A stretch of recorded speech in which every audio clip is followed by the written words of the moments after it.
Today we have learned the General Science Standard 6. Now there is a textbook name the General Science Standard 6. Okay, this is a very important part in this teaching learning process. There is a first page, so many scientific reasons, so many scientific parts are showing in these pictures. Now look here, I introduced the first of all. There is a girl, there is a sound makings, there is a random motions are here, there is a spring also, the gravitational force, the up and down flag current there is a gravitational force. Now look there, these scientific methods and tricks, and this some videos are collected here. Now we have look the topic number 3 in the General Science.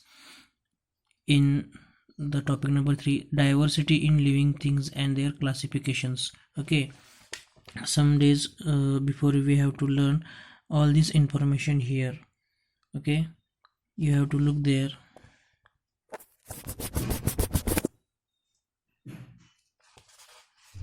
Now look here, first of all you have to read all this information, all this text in loud voice in your home. Diversity plants are there, all information looking here. Diversities.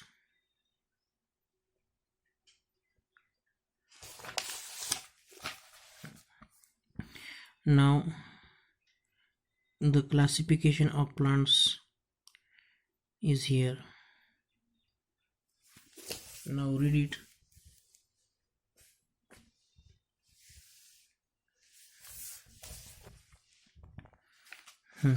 Now today we have learn the classification of plants. Okay, on the page number 20 we have to learn all this information here. Okay, classification plants, it is very important to consider all these things. We can easily notice the differences in shape and height of the plants in our surroundings. It is easy to classify the plants on the basis of these observations. आता या ठिकाणी काय म्हटले बघा, classification of plants म्हणजे काय, तर वनस्पतींचं किंवा जे काही झाडे झुडपे असतील तर त्यांचं विभागणी करणे. बघा, we can easily notice the differences in the shape and height of the plants in our surroundings. It is easy to classify the plants on the basis of these observations. वनस्पतींचे वर्गीकरण बघा, सभोवतालच्या वनस्पतींचा आकार, उंचीमधील फरक आपल्या लगेच लक्षात येतो. त्या आधारे आपण वनस्पतींचे सहज वर्गीकरण करतो. बघा, we can easily notice the differences, their shapes, their palms, leaves, their roots, their fruits. These are the symptoms to classify their plants. Okay, now look here, these are diversity in plants. So many plants you have to see in our natures, but it is very important to classify them. There are some small plants are there, the big plants are there, there is very heighted plant is there, there is a very big banyan tree is there, there is a big trunk here. So this is a very diversities things are here. Now we have you can look here, one question is here, what are the similarities between a mango and a banyan and a tamarind tree. आता या ठिकाणी वेगवेगळ्या बाबी भिन्नतेच्या आपण बघत आहोत, परंतु त्याच्यामध्ये काही साम्य वगैरे आहे की नाही, काय आहे हे आपण या ठिकाणी बघूया. काय बघा, आंबा, वड व चिंच यामध्ये काय साम्य आहे. What are the similarities between a mango, a banyan and a tamarind tree.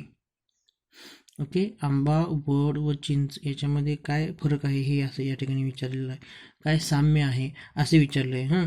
आता मँगो, बनियान and tamarind, these trees are very big also, their trunks are very big also, their leaves are green colors also.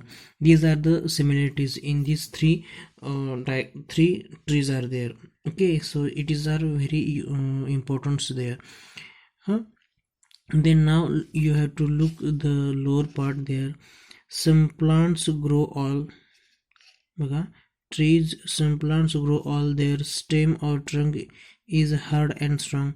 They have branches at same height above the ground. They bear flowers and fruit or many years. Such plants are called trees. Trees are tall, big and perennial, etc. They live for many years. Now some important things they have noticed here. We have to look there. Trees म्हणजे काय झाडं, तर झाडांच्या संदर्भात काय काय माहिती दिली थोडंसं बघा. Trees, some plants grow tall, की एक एक झाडं यासाठी ही खूप उंच वाढतात. Their stem or their trunk is hard, त्यांचे खोड व हे अतिशय टणक व मजबूत असतात. They have branches at same height, त्यांच्या काही फांद्या असतात ह्या समान उंचीवरती किंवा खूप उंचीवरती असतात, ते फुटले असतात. At some height above the ground, काही जमिनीपासून वरती असतात. दे बियर फ्लॉवर्स, त्यांना अनेक वर्षे फुले येत असतात. कळालं? They bear flowers fruits and many years, भरपूर वर्षे बहुवार्षिक अशा पद्धतीचे हे चालू असतात. Such plants are called trees, अशा यांना आपण झाडं असं म्हणतो. जंगली झाडं सुद्धा आपण म्हणू शकतो. वृक्ष असं म्हणतात. Trees are tall, big and perennial. They live for many years, ते भरपूर वर्ष टिकतात, जगतात असं या ठिकाणी म्हटलेलं आहे. आता हे आपण बघू शकतोय. त्यांना बहुवार्षिक झाडं असं सुद्धा म्हणतोय. जर बनियांचं झाडं असू दे म्हणा, किंवा नारळाचं झाडं असू दे म्हणा, किंवा मोठमोठी चिंचेची झाडं असतील, जर tamarind trees are, these are very perennial trees are also. They are the जंगली wild trees are also. They are they are live in the jungles also. You can see theirs. Okay, now look here. What are the similarities between the hibiscus, oleander and lantana plants? Okay, आता हे जर समजा तुम्हाला माहीत नसेल तर आपण काय करायचं आहे की आपण आपल्या सोबत पुस्तक ठेवायचं. पुस्तक मराठीचं पण ठेवा, इंग्लिशचं पण ठेवा, जेणेकरून तुम्हाला शब्द माहिती होतील व अर्थ त्याचा लागेल आपल्याला. ह्याच्यासाठी शब्दपाठ करणे हे खूप गरजेचं आहे. सध्या ऑनलाईन शिक्षण चालू आहे. ऑनलाईन शिक्षणामध्ये हेच महत्त्वाचं आहे की शब्दपाठ असतील किंवा कन्सेप्ट समजून घेणे, वाचन भरपूर करणे हे खूप महत्त्वाचं आहे. In this science parts, there is a science book is a English, and some students not get the proper meaning of the words. That is why you get the help of the Marathi medium's books also. Their informations is translated there. So when you make some doubts there, you can see theirs and make clear all these doubts. Okay, now first of all, on the page number 21, there are some information is given. Now which question is there? What are the similarities between the hibiscus, oleander and lantana plants? आता या ठिकाणी काय म्हटले बघा, एक प्रश्न दिलाय. जास्वंद, कण्हेर व घाणेरी यामध्ये काय साम्य आहे? म्हणजे हे विशिष्ट पद्धतीची झाडं आहेत व त्या झाडांच्या संबंधी माहिती विचारली आहे. श्रब्स, काही वनस्पती या जमिनीलगत वाढतात. जमिनीलगतच त्यांना अनेक फांद्या फुटतात. वृक्षांच्या तुलनेत त्यांची उंची व आकार लहान असतो, मात्र त्यांची खोड जाड टणक असते. कण्हेर, जास्वंद, घाणेरी, कोरांटी, गुलाब ही झुडपे 2 ते 3 मीटर उंचीपर्यंत वाढतात. आता बघा, shrubs, some plants grow close to the ground. They give out branches very close to the ground. They are shorter and smaller than trees, but they have a thick and hard stem. The oleander, hibiscus, lantana, corante and rose are shrubs that may grow up to the 3 meters. आता यांची जी काही उंची वगैरे असेल तर ती उंची जवळपास 2 ते 3 मीटरपर्यंतच वाढू शकतात. त्यांचे मूळ खोडे टणक असतात, परंतु हे जास्त असं खूप मोठ्या पद्धतीने येऊ शकत नाही. झुडपवर्गीय म्हटले की तशा लहानशाच पद्धतीने असतात. ही it is a parts, it is a kind, it is a type of the plants. Okay, then now you have to look the 3 number part. What are the similarities between the fenugreek and the periwinkle plants? मेथी आणि सदाफुली याच्यामध्ये काय साम्य आहे असं विचारले. मेथी आणि सदाफुली हे सुद्धा एक विशिष्ट रोपेसारखे घटक असतात आणि त्याच्या संदर्भातली सिमिलॅरिटीज आपण सांगायचं आहे. पुढे बघा श्रब, हर्ब्स बघा, हर्ब्स म्हणजे काय तर रोपटेच्या संदर्भात काय माहिती दिली बघा. Herbs grow 1 to 1.5 metres tall, 1 ते 1.5 मीटर्स ऑल्स हे दिलेले आहे, म्हणजे हे उंचीचे असतात असं सांगितलं आहे. The stems of herbs are green and quite flexible as compare to those trees as and bushes. आता स्टेम्स म्हणजे काय तर त्यांची बुंदा असू दे किंवा पानं वगैरे असतील तर हे कसे असतात तर ते हिरव्या रंगाचे असतात. ते ग्रीन अँड क्विट फ्लेक्झिबल म्हणजे काय तर अतिशय लवचिक स्वरूपाचे असतात. Compare to those of trees and bushes, तर ते इतर झाडं आणि बुशेसच्या संदर्भामध्ये माहिती दिलेली आहे किंवा हे आपण बघू शकतो, हे संदर्भ दिलेला आहे. Herbs may live for a few months or up to 2 years. बघा, herbs may live for a few months or up to 2 years. हे 2 वर्षे हे जगू शकतात. हर्ब्स म्हणजे रोपवाटिका किंवा रोप संदर्भातले हे असतील तर आपण हे जे काही झुडुपवर्गीय वनस्पती दिलेली आहे या ठिकाणी आपण बघू शकतो. डाळिंब म्हणा किंवा जास्वंद, पेरिव्हिंकल याच्यामध्ये हे शोन झालेले आहेत, हे आपण बघू शकता. त्याच्यानंतर थोडंसं खाली बघूया. You have to come the below side in the darken points there according to the size and height of their stems. Plants can be classified in to 3 types: trees, shrubs and herbs. बघा, वनस्पतींच्या खोडांच्या आकार व उंचीनुसार त्यांची वृक्ष, झुडूप व रोपटे असे प्रकार आहेत. बघा, वनस्पतींच्या खोडांच्या आकारानुसार काय होतं त्यांचं, खोडांच्या आकार व उंचीनुसार त्यांची वृक्ष, झुडूप व रोपटे असे प्रकार पडतात. खोडांचा आकार कसा असतो तर जर समजा लहान असेल तर लहान, मोठा असेल तर मोठा म्हणा किंवा अशा पद्धतीचे हे प्रकार पडतात. हे आपण बघणं हे खूप गरजेचं आहे. Have you seen vines like the pumpkins, the railroad, creeper, कावली, water lemon or the grape vine, how do they grow. आता या ठिकाणी बघा, have you seen the vines of the pumpkins, म्हणजे वाईन्स म्हणजे काय, वेली. Have you seen vines like the pumpkin, भोपळ्याची वेल तुम्ही कधी बघितली आहे काय. द रेल रोड, गारवेलचं बघितले काय. क्रीपर्स, कावळीची बघितली आहे काय, कवळी. वॉटर लेमन, कलिंगड. ऑर द ग्रेव वाईन म्हणजेच द्राक्षाची वेल. हाऊ डू दे ग्रो, ते कशा पद्धतीचे वाढतात असं विचारलं आहे. तर with the help of any supportive things they have going there and they were grown there. Okay, आता ह्या ठिकाणी आपण बघू शकतोय भोपळ्याच्या वेलीसुद्धा भोपळे कसे लागलेले आहेत. ह्या वेली कशा पद्धतीने, व्हेरियस क्रीपर्स अँड क्लिंबर्स. आता जे काही वनस्पती किंवा झुडुपवर्गीय किंवा घटक वगैरे असेल ते कसे झाडावरती वगैरे चढतात हे आपण या ठिकाणी बघू शकतोय. द्राक्षाची वेल वगैरे जर समजा बघितलं तर ही कशी ह्याच्यावरती चढत गेली आहे हे आपण बघू शकतो. With the help of other things, म्हणजे कुठल्या तरी दुसऱ्या घटकावरून हे अशी वर चढत गेले असतात व त्याद्वारे हे द्राक्षे वगैरे लागतात.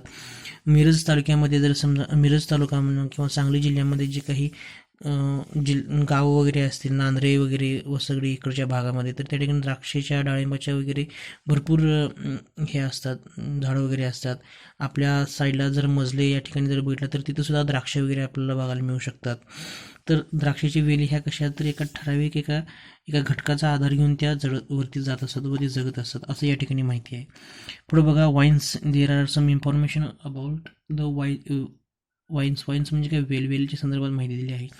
सम vines need vertical support for growing while some others spread on the ground. Climbers like the money plant have aerial roots. Have you seen the cucumber tendrils that look like a spring? Of what use could they be touch the stem of any vines? What do you feel? आता या ठिकाणी त्यांनी काय विचारलेलं आहे की wines काही वेली वाढ होण्यासाठी आधाराची मदत घेतात, म्हणजे कशाची तरी डांब वगैरे असेल तर त्याचं काही वेली जमिनीवर पसरतात. जर समजा कशाचा आधार नसेल तर त्या जमिनीवर पसरायला सुरू करतात. मनी प्लांटसारख्या वेलीला हवाई मुळे असतात. बघा, मनी प्लांट जर समजा आपण बघितलं तर ते हवेतच वाढत असतं. काकडीच्या वेलीला स्प्रिंगसारखे धागे असतात. The cucumbers vines have the springle roots are there.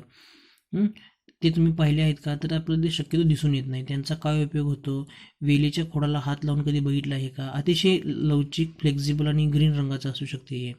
आणि काय झालं ते हाऊ डू यू फील असं विचारलं आहे. So feel very slightly there. Okay, आता या ठिकाणी बघा, व्हेरियस क्रीपर्स अँड क्लिंबर्स, या ठिकाणी काय सांगितले बघा, can you tell for how many years do crop like bajra, wheat, corn, radish, marigold live. बघा आता या ठिकाणी काय म्हटलंय, for how many years do crops like bajra, wheat, corn, radish, marigold live. शेतामधील बाजरी, गहू, मका, मुळा, झेंडू ही पिके किती वर्षे जगतात. बघा आपल्या रानामधील जी काही बाजरी, गहू, मका, मुळा, झेंडू ही पिके किती वर्षे जगतात असे विचारलेलं आहे. तर बाजरा म्हटलं तर 3 महिने, मका म्हटलं तरी सुद्धा 3 महिने, गहू म्हटलं तर 3 महिने, मुळा म्हटलं तर 2 महिने, झेंडू पीक हे महिनाभराचं. अशा पद्धतीचे हे काही वनस्पती किंवा वाईन्स वगैरे ते जे असतील ते जगतात व आपले जीवनमान पूर्ण करतात. Now you have to look there. The life cycle of plants like jowar, sunflower is completed in 1 year. बघा, the life cycle of plant like jowar, sunflower, bajri, सूर्यफूल इज कम्प्लिटेड इन 1 year. हे यांचं जीवनमान हे 1 वर्षिक असते, म्हणजे वार्षिक असतं. These plants are called annual. ही जी काही असतात तर त्यांना ॲन्युअल, वार्षिक यांना हे म्हणायचं, वार्षिक उत्पन्न देणार म्हणायचं. The life cycle of plants like the carrot, beetroot is of 2 years. Beetroots म्हणजे गाजर, बीट म्हणजे हे 2 वर्षेसुद्धा टिकू शकतात. These are called the biennial, म्हणजे द्विवार्षिक हे म्हणायचं. Shrubs like the hibiscus and oleanders and trees like mango and gulmohar live for several years and bears flowers and fruits. They are called perennials. perennials म्हणजे काय, तर अनेक वर्षे हे जगत असतात perennials. हे आपण या ठिकाणी बघू शकतो. कुठली बघितलं आपण, मँगो, गुलमोहर, these are the perennials. Okay, आता now you look there, according to the period of their life cycle. Plants are classified as annuals, biennials and perennials. बघा, according to the period of life cycle. आता प्रत्येकाच्या वनस्पतीच्या रचनेच्या कालावधीच्या जीवनमानानुसार त्याचे काही विभाग पडलेले आहेत. There are some different type of the life cycles. Okay, according to the period of their life cycle plants are classified as annual म्हणजे काय, वार्षिक, बेनियल्स द्विवार्षिक आणि पेरेनियल्स म्हणजे बहुवार्षिक. अशा पद्धतीने त्याचे कालावधीचे भाग पडलेले असतात.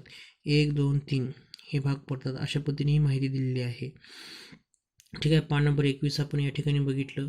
ही माहिती बघू शकता. पुन्हा आपण थोडंसं रिव्हिजन करूया. आता इथून आपण सगळं वाचत अभ्यास करत गेलेलो. बघा, श्रब्स म्हणजे काय, झुडूपवर्गीयची सगळी माहिती आपण या ठिकाणी बघितली.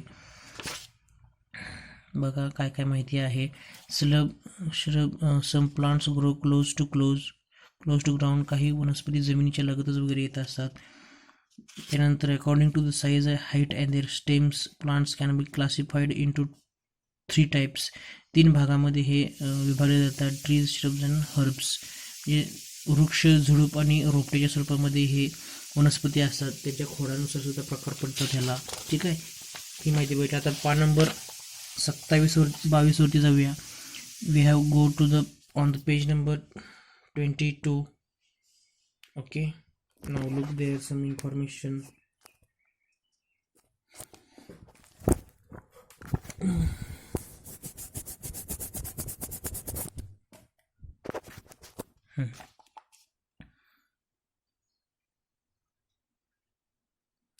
To which part of plant are butterflies and insect attracted? बघा, या ठिकाणी काय सांगितलेलं आहे माहिती. To which part of plants are butterflies, वनस्पतींच्या कोणत्या भागाकडे फुलपाखरे व इतर कीटक आकर्षले जातात. बघा, वनस्पतीच्या कोणत्या भागाकडे फुलपाखरे व इतर कीटक आकर्षले जातात. Which part of plants and are butterflies are insect attracted. कोणत्या भागाकडे जातात, तर ज्या ठिकाणी जो काही फुलाचा भाग असतो, मगज वगैरे असतो, तर त्या भागाकडे ते आकर्षले जातात. Plants that bear flowers are called the flowering plants. while the plants that never bears flowers are called the non-flowering plants. Non-flowering plants may not have organs like roots, stems, leaves. या ठिकाणी काय म्हटले, ज्या वनस्पतींना फुले येतात त्यांना सपुष्प वनस्पती व ज्या वनस्पतींना फुले येत नाही त्यांना अपुष्प वनस्पती असे म्हणतात. फ्लॉवरिंग प्लांट्स आणि non flowering plants, there is the very importance here. Now look here, use your brain power. What type of plant are toadstools and mushrooms? What type of plant is the fig? Do ferns allow money plants bear flowers? आता या ठिकाणी काय म्हटले बघा, what type of plants are toadstools and mushrooms. भूतछत्र व अळंबी ही कोणत्या प्रकारची वनस्पती आहे? भूतछत्र व अळंबी हे कोणत्या प्रकारचे आहे वनस्पती हे लिहायचं आहे आपण. तर ते कोणत्या प्रकारचे आहे म्हटलं तर ते एक विशिष्ट अपुष्प वनस्पती आहे ती. कळलं? नॉन फ्लॉवरिंग प्लांट्समध्ये जाते. What type of plant is fig? Fig म्हणजे काय? उंबर. उंबर ही कशा प्रकारची वनस्पती आहे? तर हे फ्लॉवरिंग प्लांट्स आहे, हे लक्षात ठेवा. Do ferns algae money plants bear flowers? नेचे, फर्म्स, शेवाळ, ग्लास, मनी प्लांट्स, शेवाळ यांना या वनस्पतींना फुले येतात का? तर यांना फुले येत नाहीत, हे आपण बघू शकतोय. There are some various informations we have to look here and you have to look here. The information is given to you. Okay, homework में देता है.